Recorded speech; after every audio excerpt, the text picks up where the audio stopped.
जैसे हमने कल पढ़ा, आपको पता होगा कि रेजिस्टेंस होता क्या है। रेजिस्टेंस एक ऐसी प्रॉपर्टी होती है जो कि अपोज करती है इलेक्ट्रॉन को। अगर वो इलेक्ट्रॉन को अपोज करेगी तो मतलब उस जो भी मटेरियल है उसमें करंट क्या होगा, पास नहीं हो पाएगा, या फिर करंट ऑफ फ्लो नहीं होगा। क्यों? क्योंकि फ्लो ऑफ इलेक्ट्रॉन से ही हमारा करंट बनता है।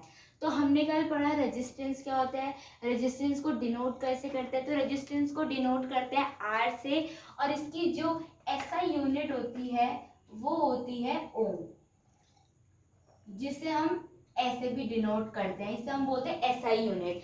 रेजिस्टेंस का एक फॉर्मूला होता है जिसे हम बोलते हैं R is equals to rho L by A, जहाँ पे रो होता है हमारी रेजिस्टिविटी। रेजिस्टिविटी मतलब होता है किसी भी मटेरियल का नेचर कैसा है, जैसे कि नेचर इन द सेंस वो किस चीज़ का बना हुआ है, उसमें क्या क्या चीज़, जैसे कि कॉपर है, जैसे कि सिलिकॉन है, तो ये अलग अलग टाइप का मटेरियल है, मतलब उसका टाइप, नेचर मतलब उसका टाइप।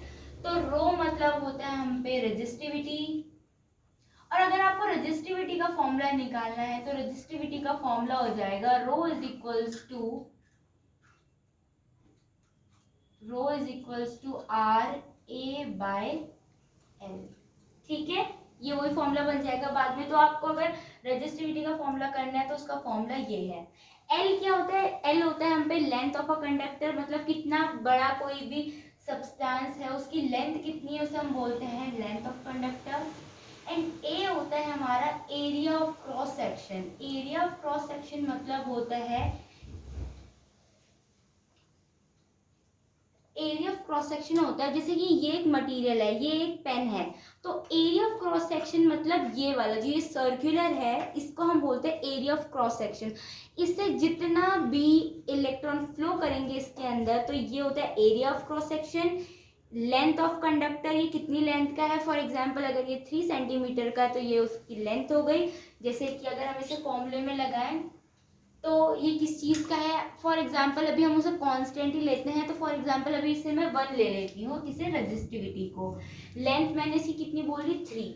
और एरिया क्या होगा हमें पता है, ये क्या है, सिलेंड्रिकल है, तो सिलेंड्रिकल का जो एरिया होता है वो होता है 2πr²h, 2πr²h, या फिर ठीक है। तो अब यहाँ पे r क्या होगा, इसकी रेडियस होगी, h क्या होगी, इसकी हाइट होगी, तो वहां पे हमें क्या लगाना है, फॉर्मूला लगाना है।